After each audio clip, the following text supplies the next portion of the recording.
Visiting Buckland Abbey offers a connection to the cultural landscape of Devon and a window into life over a millennia in this rugged yet enchanting area of southwest England. In the 12th century, more than half of Devon, England, was uninhabited moorland, woodland, and heath. At that time, all of Devon was part of the royal forest, meaning that it was set aside for hunting for the king, not that it was necessarily thickly covered in trees. In 1242, the commoners of Devon paid King John 5,000 marks to have the county disafforested, meaning they would be allowed to have access for use as pasture and grazing lands. Buckland Abbey encompasses about 700 acres, which include ancient woodlands classed as temperate rainforests, dominated by mature oak trees covered in mosses, lichens, and ferns.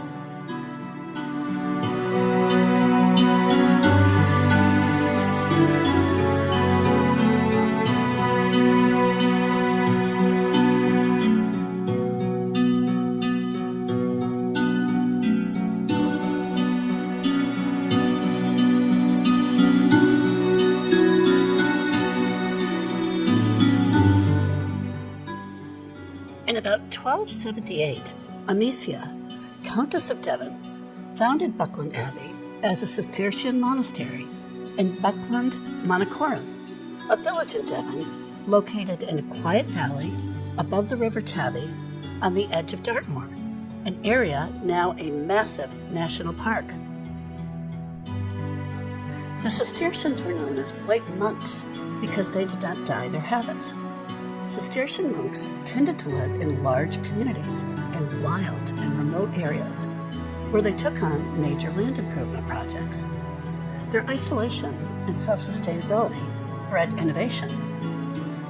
The Cistercian branch of the Benedictine order made major contributions in the culture and technology of medieval Europe. Cistercian architecture is considered one of the most beautiful styles of medieval architecture.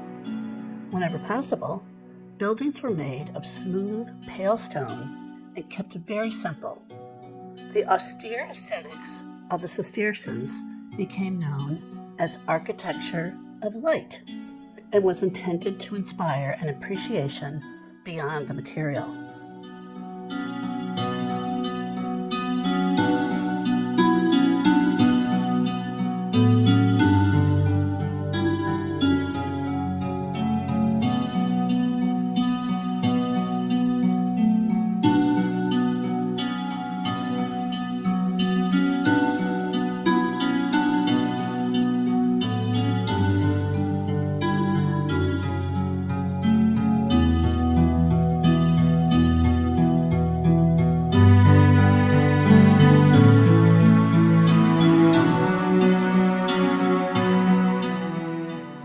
The monks worked as ploughmen, dairymen, shepherds, carpenters, and masons.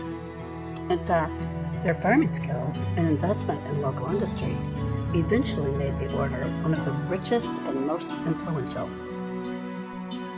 For more than 250 years, the monks of Buckland Abbey lived in peaceful solitude and contemplation, farming the vast estate and becoming very wealthy in the process. The Abbey's 1.5-acre walled kitchen garden has been cultivated for centuries. The surrounding walls are believed to be 17th century. It's said that the pear trees growing on them date back that far.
century, the Cider House was the brew house for the abbey.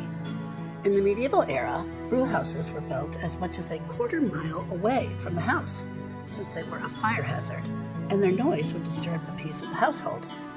Beyond that, brew houses needed access to major supplies of grain, water, and fuel, which meant this kind of facility wasn't practical to be located within a living area.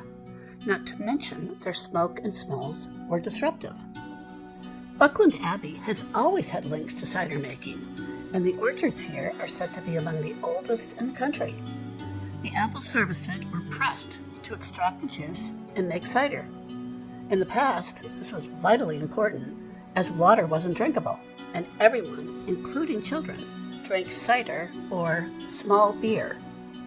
Extensions were made to the Cider House in the 15th century and again in the 1940s, when the gorgeous herbaceous borders were added. A spring meadow and the wild garden at the far end offer a peaceful spot to channel the Cistercian monks and contemplate the divine scenery.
Dramatic medieval buildings to be seen at Buckland Abbey is the 15th century Great Barn.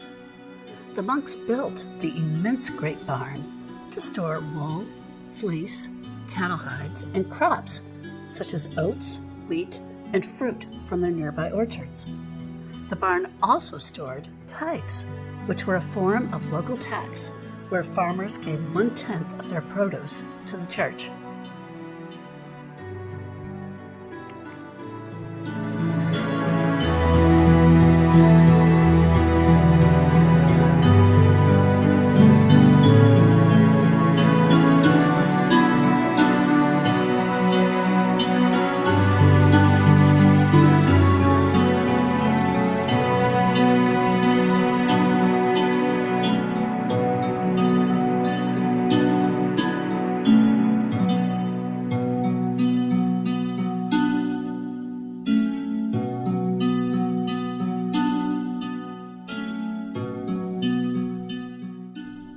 The fortunes of Buckland Abbey shifted with the dissolution of the monasteries by Henry VIII between 1536 and 1541. Henry VIII was keen to see the king become the ruler of the church in England and Wales, and was very eager to get his hands on the land and the wealth of the monasteries. In 1541, Buckland Abbey and property were sold by the crown to Sir Richard Grenville for £233 sterling. 9 years later, his grandson Richard the Younger inherited the estate when he was just 21 years old, and he converted the body of the main church into a Tudor mansion home. Grenville's adaptation of the Abbey Church into a dwelling made a statement about the growing schism of the times between the church and secular life. His conversion of the presbytery, the most sacred part of the abbey, into a serving area between the hall and the kitchens demonstrated a blatant act of disregard for the space the monks had considered hallowed.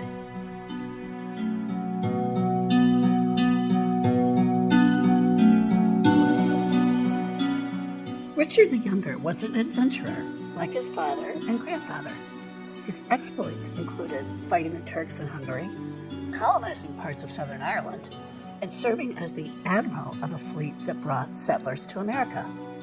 These escapades came at a price, and Grenville put Buckland Abbey up for sale after it had been in his family for 40 years. In 1581, Buckland Abbey was bought by two intermediaries who, unbeknownst to Grenville, were working for Sir Francis Drake, another eminent explorer of the day, whom Grenville despised. Why the bad blood? Grenville actually had several uncannily unfortunate incidents involving Drake, the first of which occurred in 1577.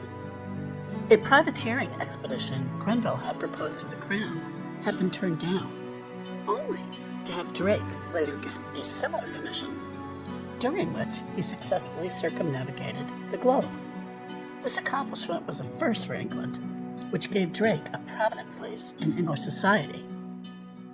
A decade after Buckland Abbey was sold, Grenville died while at sea in a battle with the Spanish Armada, leading his lone galleon to face 53 enemy ships. In an ironic twist of fate, the ship he captained, named Revenge, had previously been under the command of Sir Francis Drake. Drake's exploits made him a historic figure of acclaim and notoriety. He was both a hero and a villain, an epic explorer who was also a pirate and a slave trader. Drake's family owned Buckland Abbey for generations.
Buckland Abbey's Elizabethan knot garden was added during ownership by the Drakes.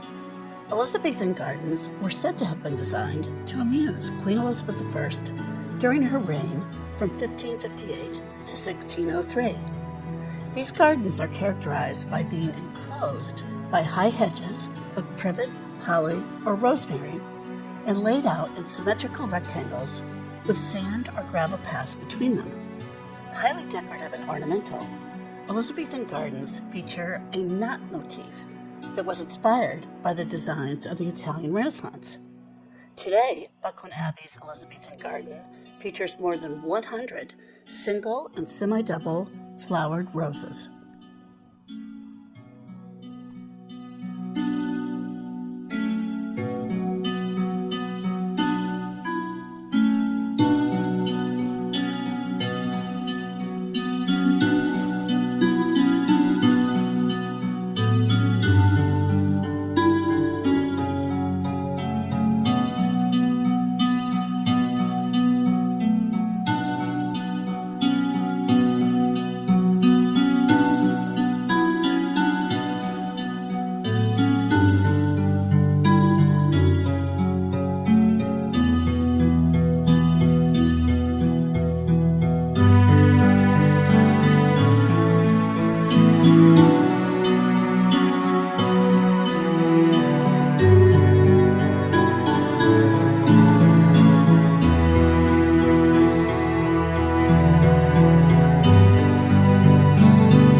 1847. A cluster of buildings that now serve as a cafe and shops date to the time of the monks, when they served as a guest house, infirmary, and oxyard.